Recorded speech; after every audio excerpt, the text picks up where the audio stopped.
We began our study of the Rambam's magisterial and sprawling introduction to Mishnah. As you recall, the Rambam wrote a commentary to the entire Mishnah, to the entire body of Oral Torah. And he did it when he was very young, and he was the first one to do it, even though it's been 1,000 years at that time since the Mishnah was written. No one managed to write a full-length commentary to all 63 books of the Mishnah. And he did it. Not only did he do that, he also wrote these incredible, sprawling, authoritative introductions, several of them, to his to different sections of the book. And we started the general introduction to all of Mishnah, which goes through the history, the makeup, the nature of Oral Torah. And then he stopped off to address prophecy, what prophecy is, what it isn't, and what role it can and cannot play in the transmission of Torah. Only Mosaic prophecy is important to Torah. Once Moshe is no longer with us, prophecy is no longer admissible to the debate, to the arena of Torah study. And now, in our third installment, he's going to go back to the main narrative. He's going to address very briefly the history of Oral Torah, but today we're going to discuss primarily the various different components of Oral Torah that make up the body of the Mishnah. And along the way, he's going to explain and elaborate on several different components. The idea of halacha lemoshe misina halacha, that comes a law that comes from Moshe at Sinai. He's going to talk about the nature and the origin of disputes. He's going to explain why dissenting opinions are included in the Mishnah. It's going to be a fantastic and fascinating ride, so let's begin. Moshe passed, Joshua takes over. When Joshua passed, the tradition continued from generation to generation. Moshe left us with a written Torah, of course, but also an oral Torah which interpreted and explained and demystified and decoded and decrypted the written Torah. But he also gave us a system of derivation and clarification of unaddressed situations. There's different systems that can be used to study and to analyze and to parse and to further develop the oral Torah from the written Torah and the laws and the rules and the systems and the methods that he gave us. And thus we see the possibility of the body of Torah to actually expand since Moshe. Not expanding on what he said and how he interpreted and how he explained to us the Torah, but there's ways for the sages, as we shall see, to grow and expand and augment via the system given to us by Moshe. It allows for more development and more clarification and expansion of the corpus of Torah.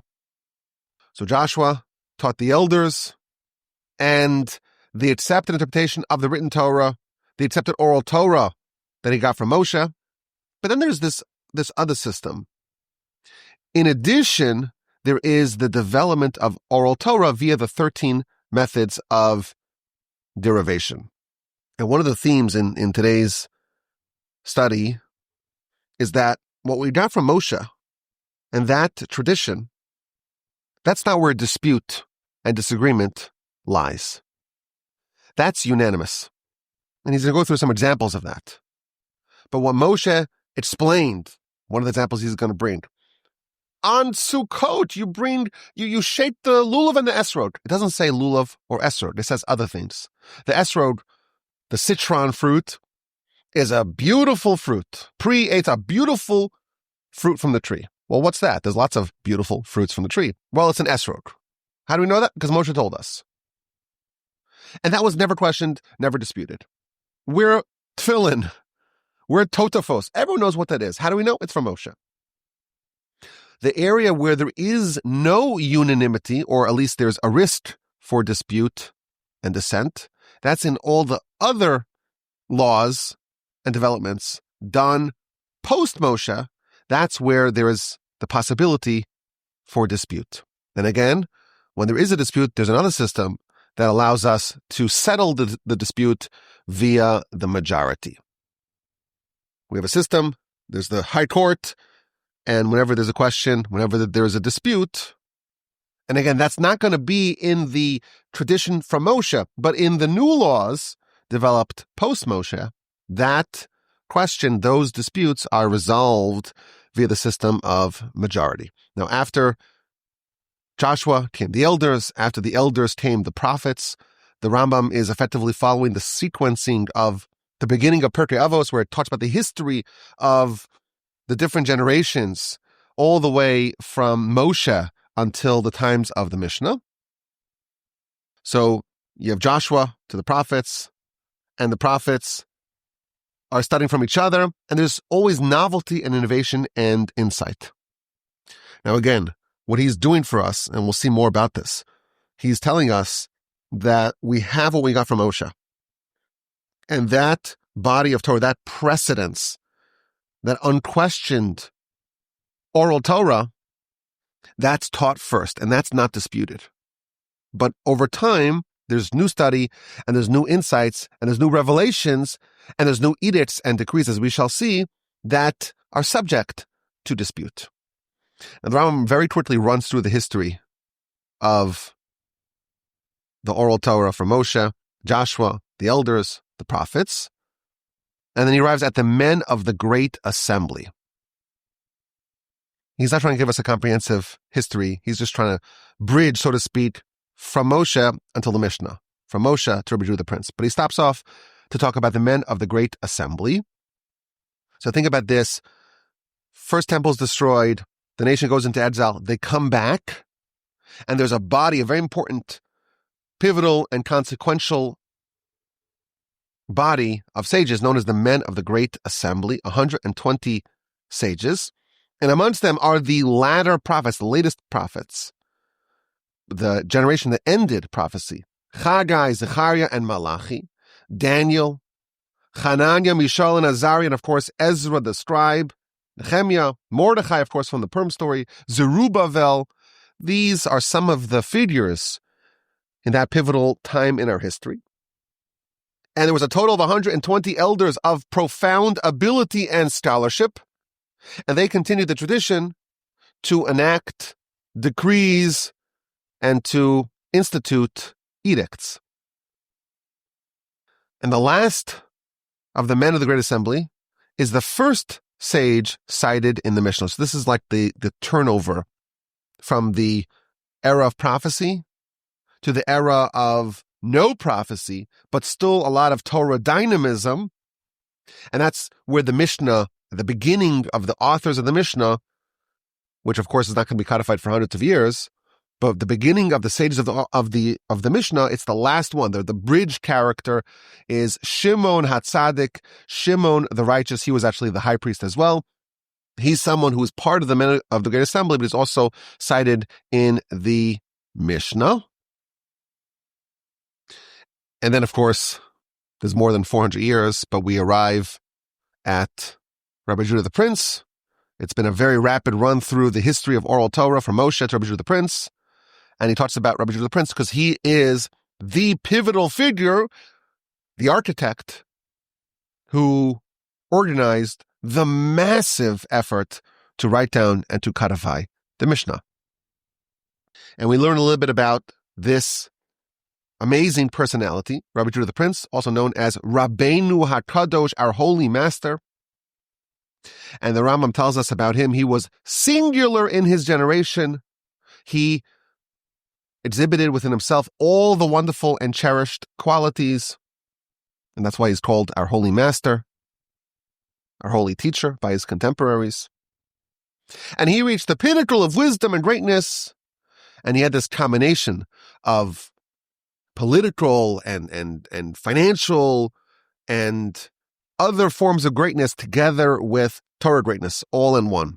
He was like the undisputed king in a combination not seen since Moshe.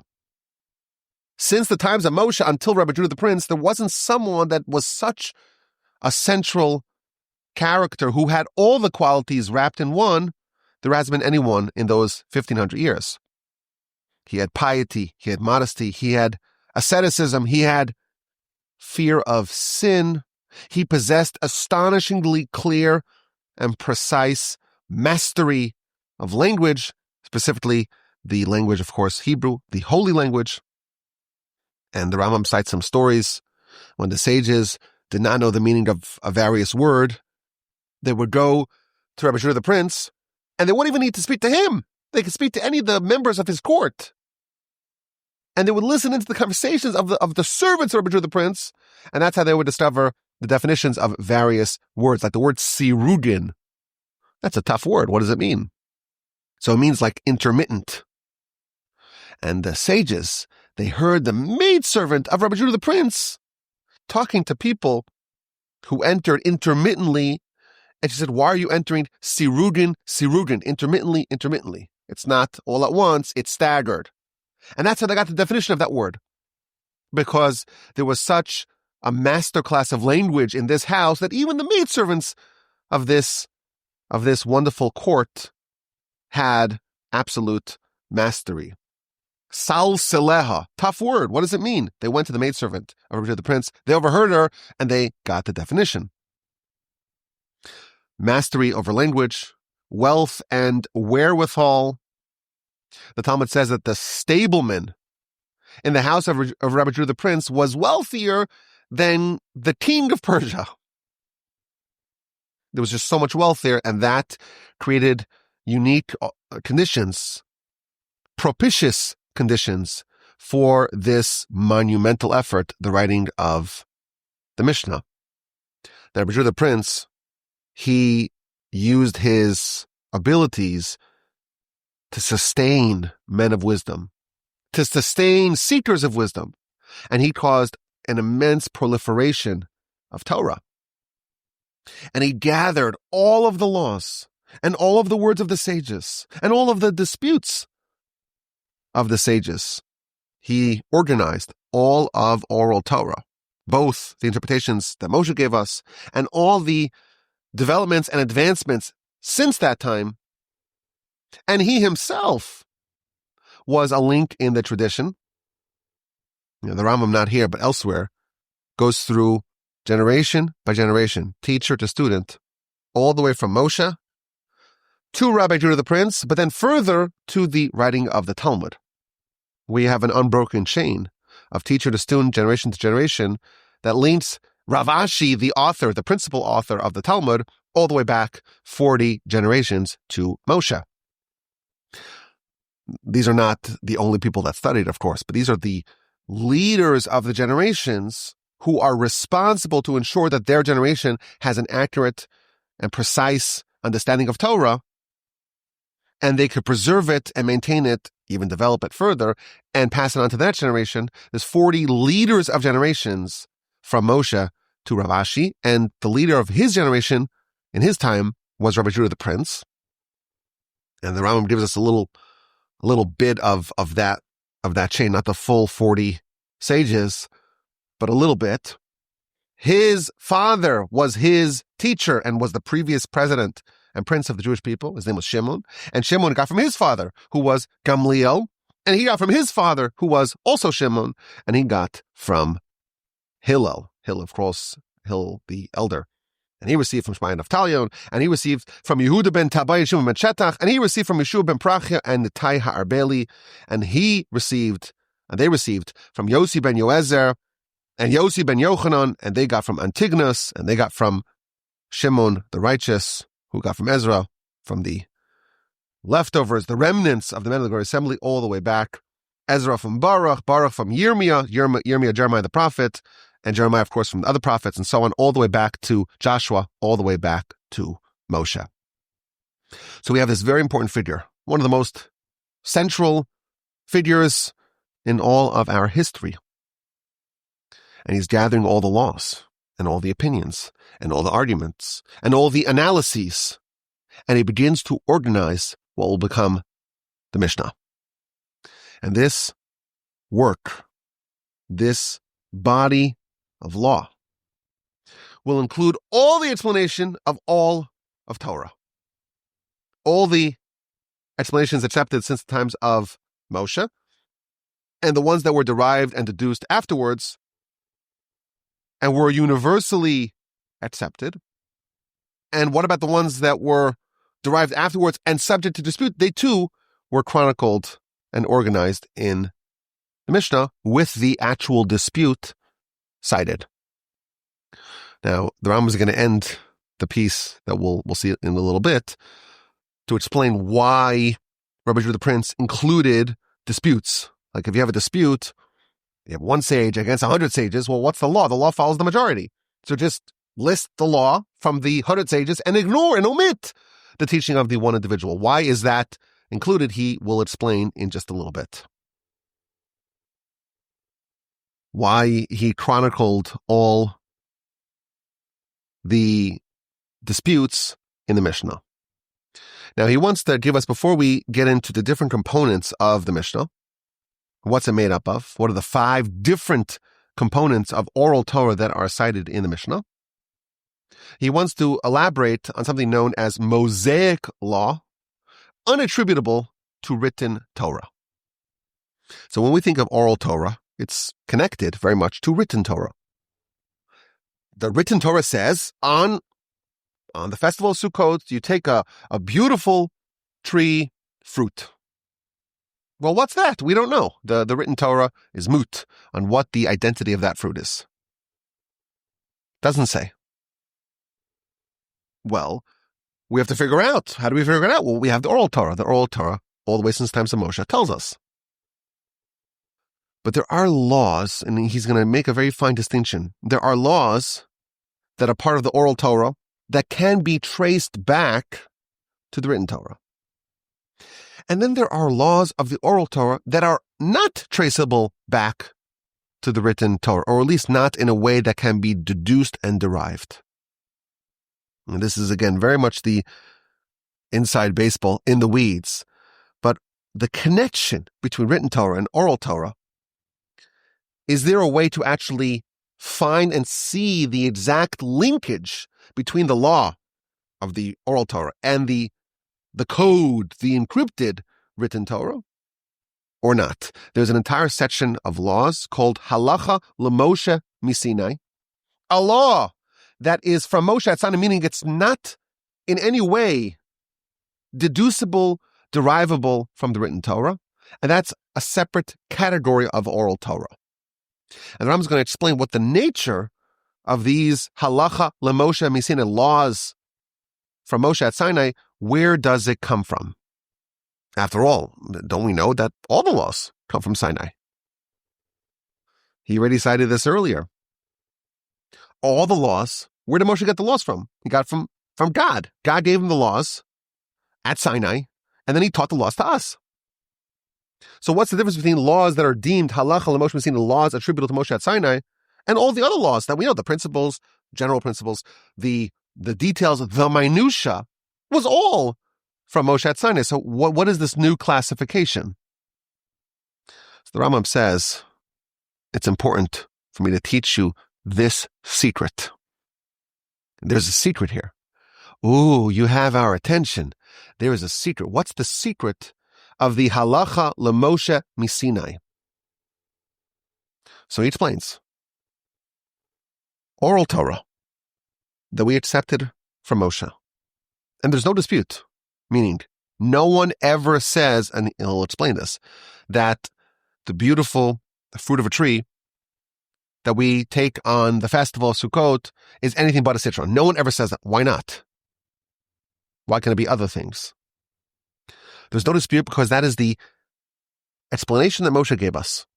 We have the written Torah, and he tells us, this is what you do. And for 40 years in the wilderness, we have Moshe, and every Sukkot we take that same fruit. Another example, an eye for an eye. A very famous verse. What does it mean, an eye for an eye? So if you and I were reading it, we would say, okay, well, he gouged out someone's eye, we gouge out his eye. However, the Oral Torah tells us that no, how do you interpret that verse, an eye for an eye? You have to evaluate a monetary figure for the eye, which is a separate discussion how you do that. And it's a penalty, it's a monetary penalty that you pay. And no one has ever, in the history of Torah, in thousands of years, no one has ever disputed that. No one. With regards to the accepted explanations in the times of Moshe, there hasn't been a single dispute for thousands of years. No one says that we gouge out the eye in a literal fulfillment of an eye for an eye, and no one says that the beautiful fruit that we shake on Sukkot is anything other than an esrog. And he gives a whole bunch of other examples to this effect. These are oral explanations of the written Torah that are accepted since the times of Moshe, and that is the general oral law. That's not the halacha Moshe Sinai. It's a general oral law. With regards to, we say, the laws, the general laws, the details, and the minutiae were given to us from Moshe at Sinai, and these accepted explanations are undisputed.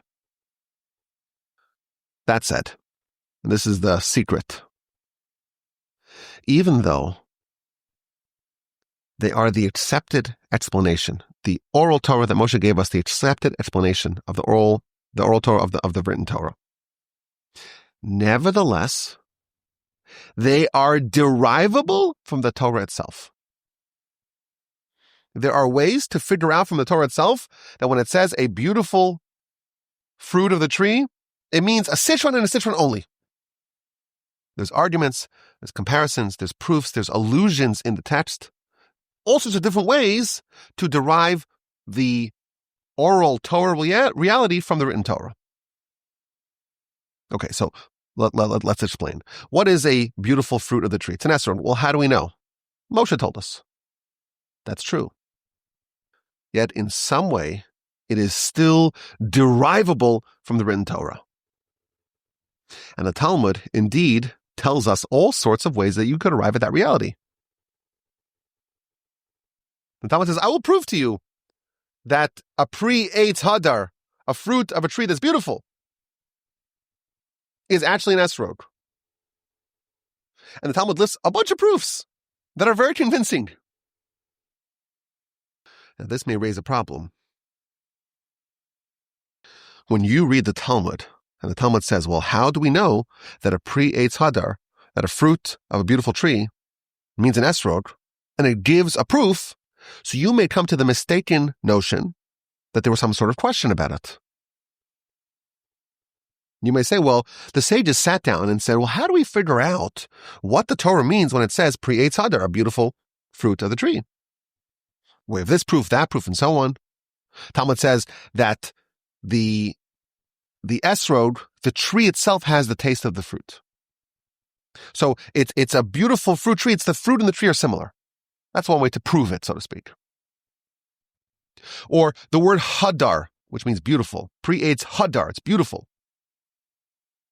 But the word hadar, hey, daled resh, can also mean hadar, which means resides. Most fruits, you pluck it, but if you don't pluck it, it'll fall off the tree itself. The esrog, the fruit resides there, which means that if you leave it there for the next year, it'll just stay on the tree and get even bigger. Sometimes you see people on the festival of Sukkot, they have a massive, like a cartoonishly large esrog. How do you get that? You get that by not cutting it down in the harvest time. So you're left with this massive, like pumpkin-size esrog. Why? Because one of the qualities of this tree is that the fruits reside. And that's hinted to in pre-eitz hadar. It resides on the tree. Or the Talmud offers a third way. It's pre-hadar akol mayim. It resides on the water. Now, if you read that Talmud, and you say, well, how do I know that a pre-eitz hadar is an esrog? Well, the Talmud brings 3 proofs. And you would think that if we did not have those proofs, we would think maybe that the beautiful fruit tree may mean something else. And that would be a grave mistake. We know pre-eitz hadar is an esrog because Moshe told us that. And yet the Talmud tells us that even absent the tradition from Moshe, there is some theoretical means by which we can deduce it ourselves. But don't make the mistake to think that we didn't know, we were confused, we lost the tradition, and we restored it, we settled it by these proofs. Without a doubt, since the times of Moshe, since the times of Joshua until today, there has never been any other fruit that was claimed to be the fruit of Sukkot. So what were the sages doing? They were looking for some sort of hint, some sort of allusion, some sort of comparison, some sort of proof in the scriptures itself that matches the accepted explanation since the times of Moshe. He gives another example. He gives many examples. I'm skipping all the examples because otherwise I had a friend of mine who told me that he spent a whole year studying this introduction of the Rambam to Mishnah. It's a very long piece. So you could get bogged down in the details and God forbid, let's not say bogged down in the details because that sounds bad. You could immerse yourself in the wonderful, exciting details. But we want to see the big picture. So he gives another example, like the myrtle branch, which is the hadassim, which is another part of the collection of things that we gather on Sukkot. Well, what does the verse say about it? It says, Anaf eitz avos, branches of a densely leaved tree. What does that mean? Talmud brings all sorts of proofs that that's the myrtle tree, the hadassim. Well, maybe it's an olive tree, or maybe it's the oriental plane tree. I don't even know what that is. Or it's the oleander. There's different sorts of trees. The Talmud has all these debates. How do we know that it's the hadassim, that it's the myrtle branch? Again, you read that, and you may have the mistaken interpretation that this is the actual source. No, the source is an accepted explanation since the times of Moshe. Yet, these laws can also be deduced via scriptural and textual analysis. An eye for an eye. Again, simple people who know nothing may say, well, okay, that's what the Torah law says. Gouge out the eye. Moshe, and again, this was never disputed. There's no record of any dispute. And our disputes are well documented. No one in 3,500 years claimed that an eye for an eye meant literally. But the Talmud, when the Talmud talks about the laws of personal damages, personal injury, and it says, well, there's a certain monetary figure that is calculated, an eye for an eye. Talmud says, why? Ayin tachas ayin, an eye for an eye. Maybe it should be literal. And the Talmud brings very convincing proofs that it's actually not literal.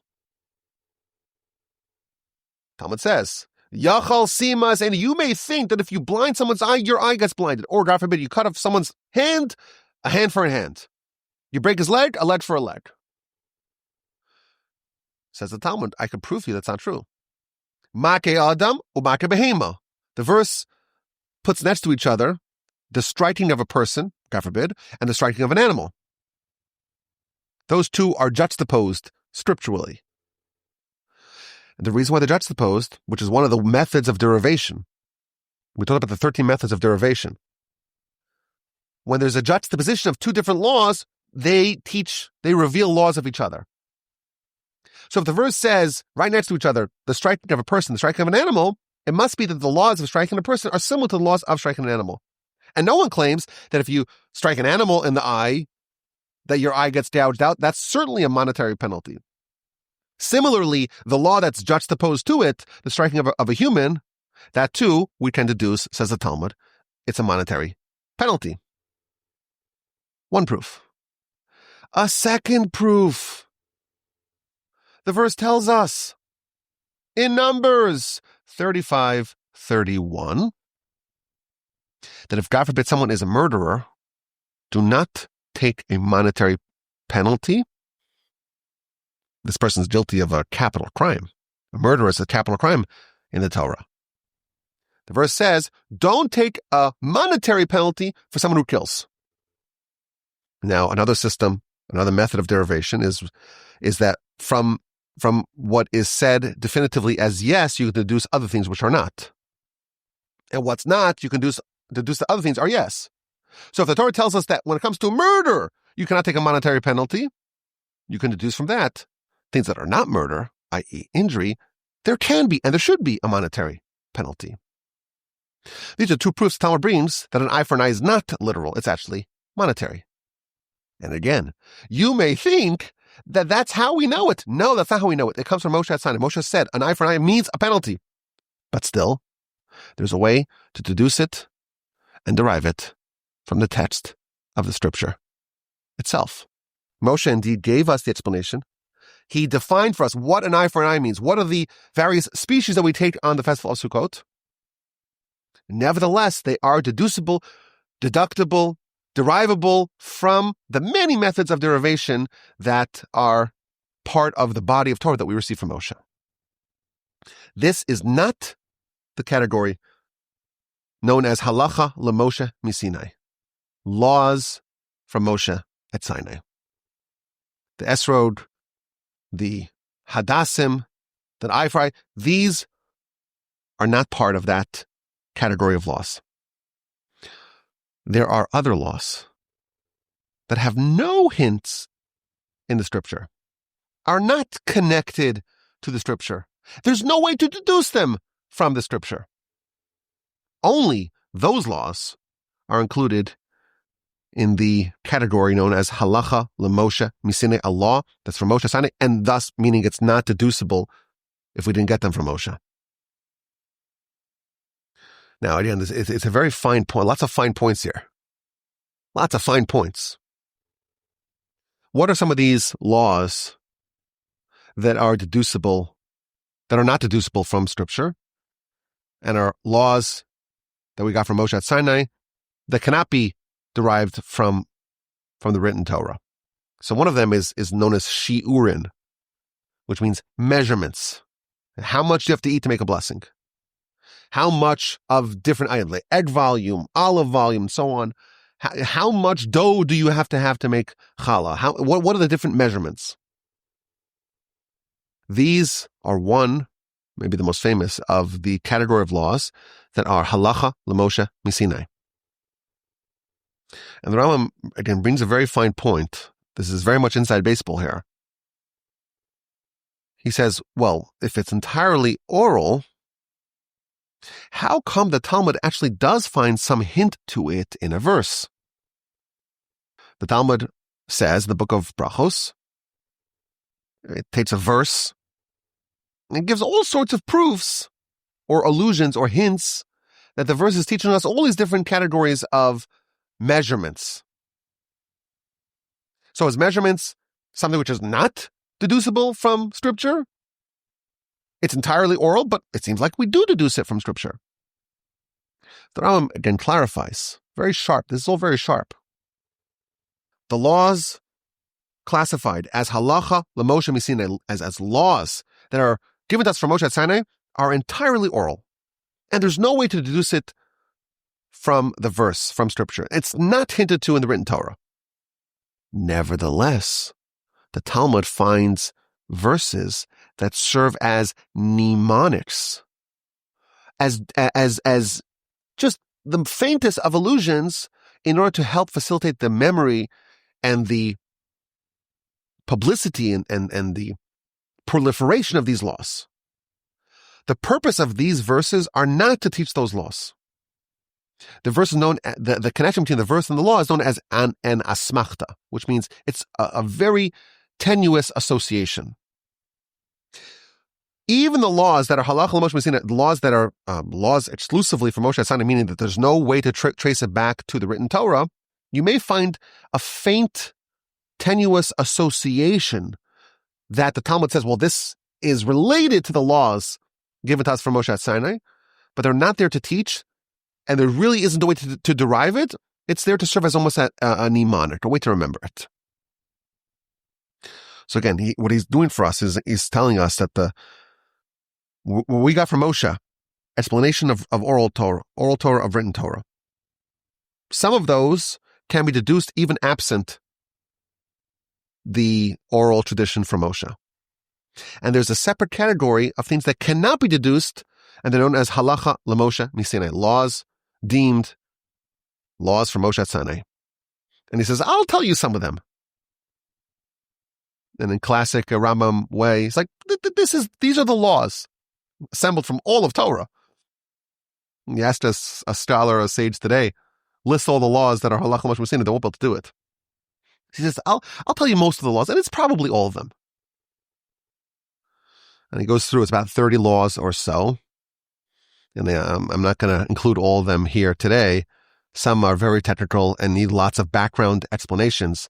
But one of the things, for example, that he talks about a lot is, how do you make tefillin? The Torah says totafos. Well, what does totafos mean? Well, if you look at tefillin, there's a shin on the tefillin. And there's a certain knot of the tefillin. And it has to have black straps. And it has to be square. And it has to have a ma'abarta, which is the back part of the tefillin where the strap goes through the tefillin.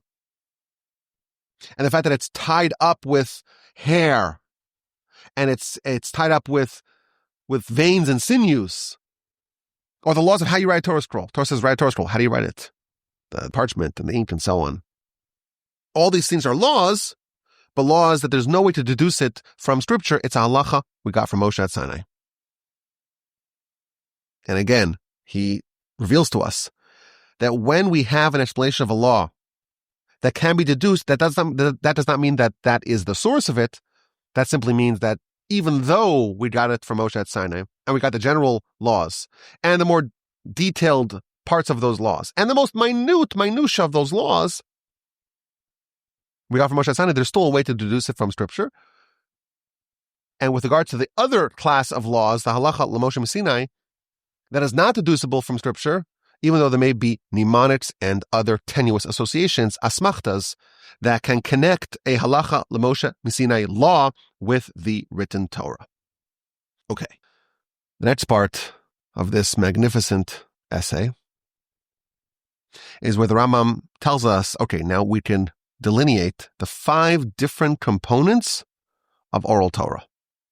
Again, this is an introduction to the Mishnah. The Mishnah is the first authoritative work of Oral Torah. What's included in it? What different components make up the Mishnah? There's 5. Number 1, the accepted explanations of what the written Torah means, of the laws and the mitzvahs of the written Torah that were given to us by Moshe. And just as we talked about, the beautiful tree of the fruit or fruit of the tree, those can be hinted to and deduced from Scripture. Nevertheless, it comes from Moshe and there's no dispute in it. There's no differing tradition. Everyone accepts an eye for an eye means a monetary penalty. That's the first part. The second part, well, those are the laws regarding which it says halacha l'Moshe Sinai, meaning oral laws, like the laws of tefillin, as we mentioned, that there's no way to bring proofs to it from Scripture. And regarding these 2 first components of the Oral Torah, the explanations of the laws that are derivable from Scripture or are hinted to in Scripture, the ones that are not hinted to in Scripture, in these 2 sections, there's no dispute. You will not find a dispute in the Mishnah. Mishnah, you'll find a lot of disputes. You will not find any disputes in these 2 components of the Oral Torah. And then there is the third section. The third section are the laws that were deduced after Moshe via all the different systems that we have and all the different ways that laws can be generated. And in those areas, there is dispute. And as we mentioned, when there is a dispute, it is resolved by following the majority. This is the bread and butter of Talmudic debate and analysis, where you have a law that's contested by different opinions, and you have one side says X, and the other side says Y, and the Talmud tries to figure out, okay, where is the root of this dispute? What are they really arguing about? Or what's the reason of this opinion versus that opinion? Or what's the difference? What's the distinction between the 2 different opinions? And the Talmud would explain what's the underlying reason for the dispute. One sage has this opinion, and that is manifested in that law, and the other sage has this opinion, and that's manifested in that law. That is part of the third category of Oral Torah.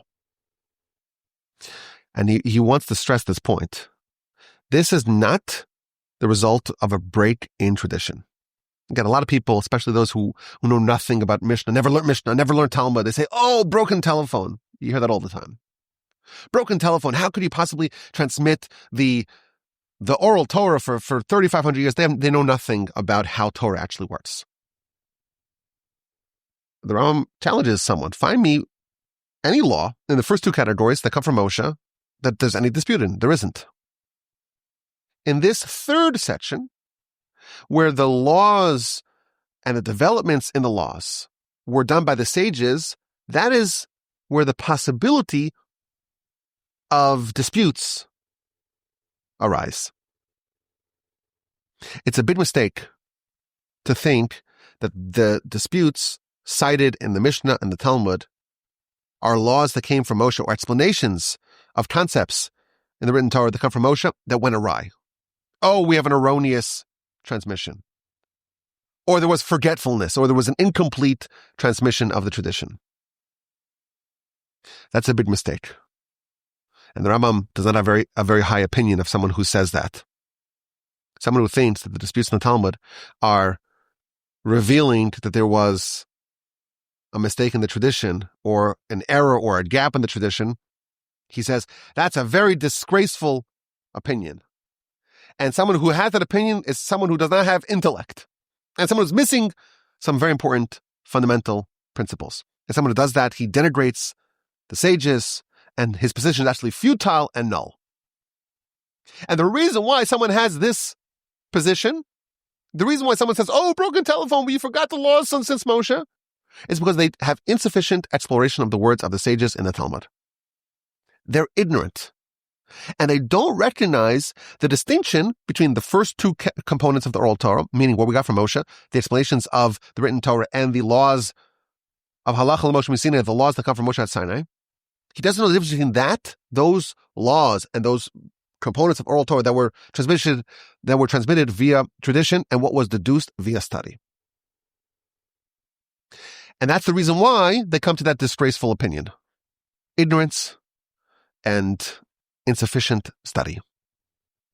And low intelligence, which is a very biting criticism from the Rambam. But you, my dear reader, don't make that mistake.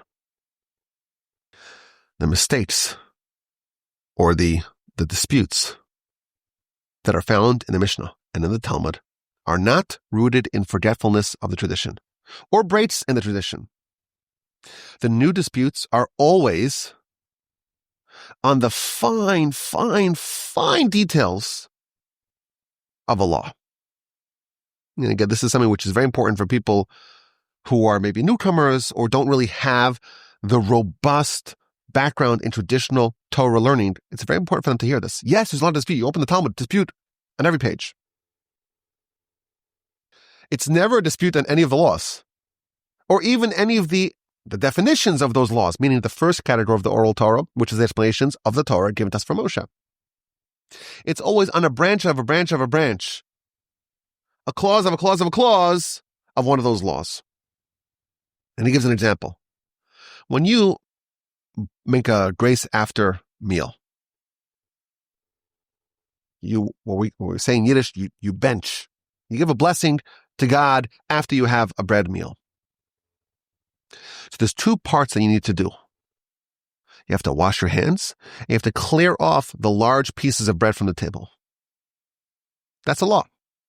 What's the order? Do you first wash your hands and then clear the table from large pieces of bread? Or do you do the opposite? Do you first clear the table from large pieces of bread and then wash your hands? That's a very fine meaning. It's not minor. We're not going to take, and no part of Torah is minor. But if you think about like the laws of the Torah, Torah says make a blessing after you eat a bread meal. The dispute as to what's the right order of the different events that you need to do, different components, the different steps of preparation for that, that's a very fine dispute. And the Talmud explains that this is a dispute between the academies of Shammai and Hillel. And what led to this dispute? Where did it come from? Again, the ignorant and foolish person, and I'm using those terms because the Rambam uses those terms, will say, well, there's a break in tradition. No, there was no break in tradition. The question is, what's the likelihood or the permissibility of having an attendant or a servant who is ignorant? An ignorant servant does not know that you have to remove larger pieces of bread from the table. And therefore, Beis Hillel says you can never have an ignorant servant because they can mess up problems, they can cause problems in your kosher kitchen. And therefore, you can wash your hands before clearing the table because you know that none of the droplets from washing your hands will fall into big pieces of bread and ruin them. Whereas Beis Shammai says it's permissible to employ an ignorant servant, and therefore there's a chance, a likelihood that they may not have cleared off those proper pieces of bread from the table, and therefore it's important to first clear the pieces of bread and then wash your hands. Again, this is a dispute in a new law, really. A law that was developed. A branch of a branch of a branch of a law. This is not a break in tradition. Now, the Rambam does explain how exactly we got to disputes. What's the origin of disputes? How can we have a long history from Moshe up to the times of the Mishnah, but really to the latter dates of the Mishnah, where we don't see really any disputes?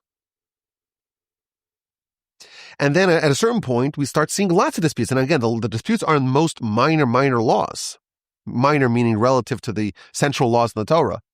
It's the application of the clause of a clause of a clause of a branch of a branch.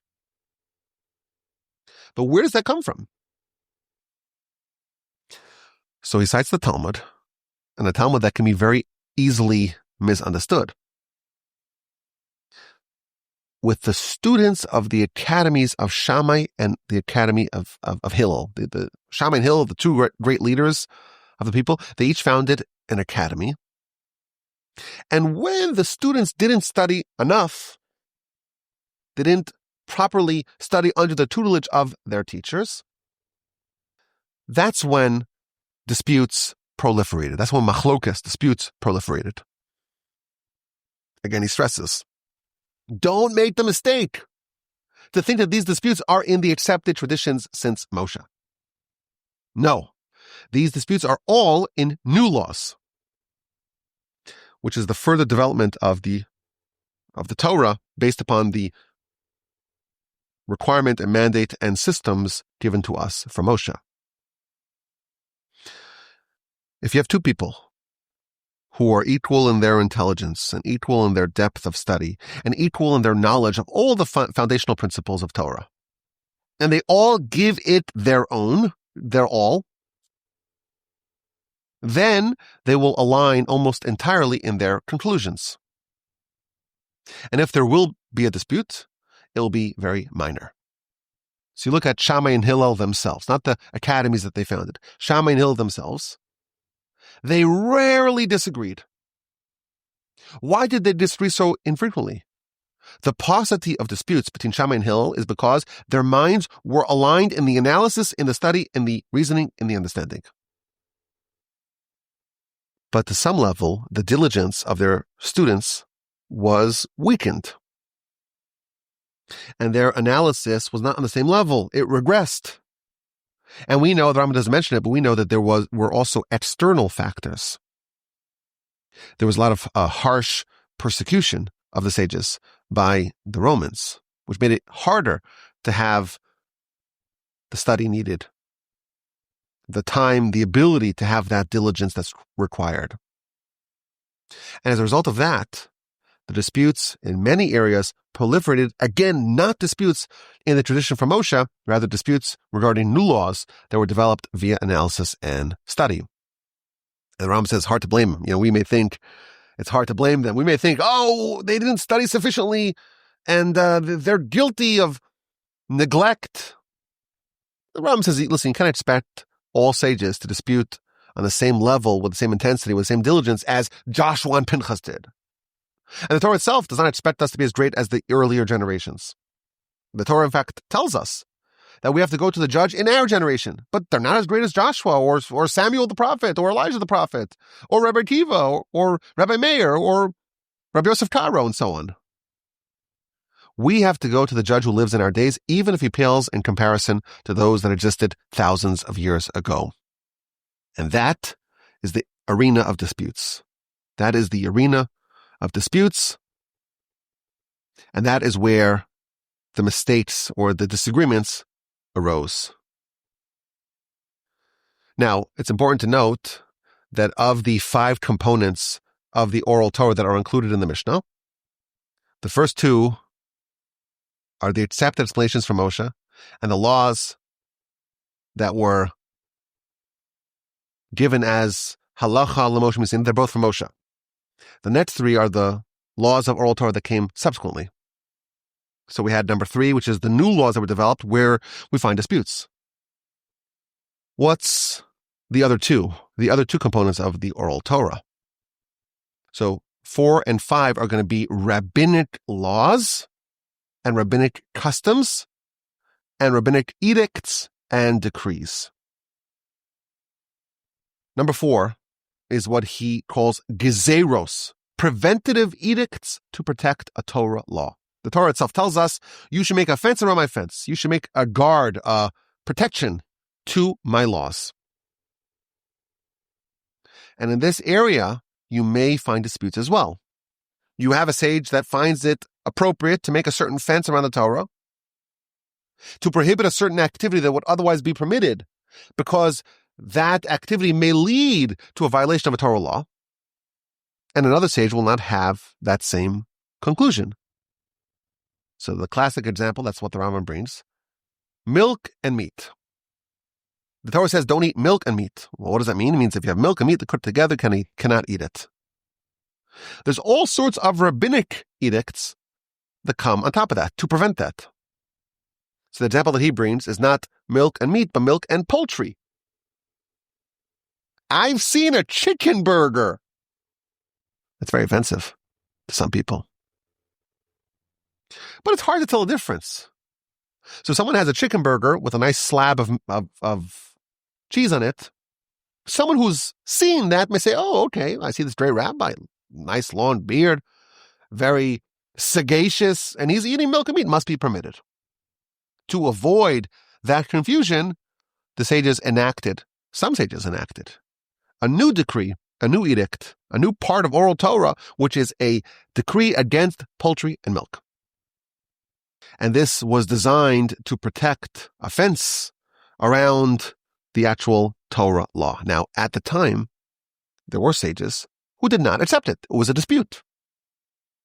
And the Talmud records that in the city of Rabbi Yossi HaGlili, Rabbi Yossi the Galilean, he permitted the consumption of poultry and milk together, even as the decree was promulgated elsewhere. However, opposition for such an edict, for such a decree, is only permissible in the early stages. Once such a decree becomes accepted, its observance has proliferated, it cannot be rejected by any individual sages and even a prophet. If Elijah the prophet comes, the Talmud tells us, Elijah the prophet himself comes and says, I want to annul that decree. Sorry, you can't do it. He's not able to annul, to revoke a decree instituted by the sages and accepted by the nation. That's the 4th component, which is a rabbinic decree or edict meant or intended to preserve and protect a Torah law. And the 5th and final component of Oral Torah, it's a different type of decree. It's not a preventative, prophylactic against the violation of a given Torah law. Rather, it's served to enhance and benefit a person in their pursuit of Torah. This is like a custom, or you could call it a decree, but it's a custom that was enacted. And when the sages enacted a custom, it is prohibited to violate those customs. And he cites the famous verse in Koheles, in Ecclesiastes, someone who breaches a fence of the sages, Yenashchenu Nachash, will be bitten by a snake. And there are many, many such decrees that I mentioned in the Talmud and in the Mishnah, in all sorts of different domains. He gives a few examples, even though there are many, many multitudes of examples. One of them goes all the way back to the times of Moshe. Moshe himself enacted a custom that 30 days before Passover, the nation studies and learns the laws of Passover to prepare. That's a custom. Doesn't say it in the Torah, but that will enhance the Passover. You just jump at the Passover, you're not at all remembering all the laws. It's a problem. That came from Moshe. It's a custom, but it became accepted and it joined the body of Torah. Another example, the text of the first blessing of the grace after meal. So we know you have to thank God. You eat, you become satiated, and you bless God. What is the text of said blessing? That was codified by Moshe. And now we have the authoritative text of that blessing. It's a custom. It's an enactment done by Moshe. Other example that he brings, the Pruz Bowl. The Pruz Bowl is a halachic device by which someone who is owed money can give that loan over to the court and have it not be annulled by the Shemitah. Shemitah is primarily agricultural. Every 7 years you don't do work on the field, but there's also one part of this law or one part of this year that is related to loans. Loans become forgiven at the end of the 7th year. But there's a device that was instituted by Hillel, known as the Pruz Bowl, by which that loan is given over to the court, and the loans of individuals are annulled, but not the loans of the courts. That's some examples that he brings, but there's many, many other decrees and customs enacted by the sages over the years. Some were enacted by individual sages, some by a collection of sages, and once they're accepted and widely used and adopted, they become part of the law, and they cannot be disputed, even though maybe at the time they could have been disputed before they gained widespread acceptance. So to wrap up, the laws included in the Mishnah. Number 1, the accepted explanations of the written Torah given to us by Moshe. In that, there's no dispute. Number 2, the laws given to us under the classification of halacha lemoshe Sinai, laws from Moshe at Sinai. 30 or so laws. Again, there's no dispute in that. The disputes begin in the next 3 components of Oral Torah. The new laws derived using the many different systems and methods given to us by Moshe. In that, there is the possibility of dispute, even though there are very, very few of them, certainly for a long time. And then the edicts and the customs. And he ends off this section to explain why Rabbi Judah the Prince, in his codification of the Mishnah, why he included dissenting opinions. It should, maybe you would argue, when you read the Mishnah, there's all sorts of disputes. He's almost highlighting the disputes. Why does he not just give us the law, the accepted law? Because if there's a dispute, there's a way to resolve those disputes. Just give us the bottom line. So he tells us, again, very counterintuitive. And this itself is from the Mishnah. The Mishnah itself explains why it cites opinions that are dissenting opinions. Had the laws been written without these disputes, without the discarded opinions of the dissenters, you may have a big problem. Because you have someone who is a trustworthy person, who is a great sage, who has a tradition from his teacher that's wrong, and it's not cited anywhere in the Mishnah. If you have a teaching that a person thinks is part of their tradition, that's what they got from their teacher. But it's not found in the Mishnah, we have a little bit of a problem. And therefore, the teaching that is a legitimate teaching, but it's not the law, because the majority overruled them, that will be included in the Mishnah. The sages say X, and one great sage says Y. The student of that great sage says, I have my tradition from my teacher, but now I see in the Mishnah, my teacher was the dissenting opinion that was overruled by the majority. But now that the Mishnah includes both opinions, the one that's accepted and the one that is rejected, we can identify the provenance of opinions that are ultimately discarded. It's true, O sage, you have an opinion from your teacher, but the majority of the sages disagreed with him. Or maybe another sage disagreed with him, and the law, the halacha, follows the other sage. When you have a minority against the majority, we follow the majority. But even the opinion of the minority is included, because there are some instances where the law may in fact follow the minority or even the individual against the majority. Sometimes the majority only overrules the minority because of a given reality, a given clause. It's implied from that when that clause is not present, then the law may in fact follow the individual, the minority. And even retracted opinions are cited. Sometimes a sage or a collection of sages would say an opinion, and they would say, actually, no, we retract. And even that's included, the opinion and the retraction. And why would that be there? That's there, says the Rambam, to show you the love of truth and the power of righteousness and justice and trustworthiness of the sages. They were motivated by pursuit of truth. And that's why when they realized that they were wrong, they retracted their position. And they truly fulfilled the dictum of the verse, tzedek, tzedek, tirdof, righteousness, righteousness you should pursue.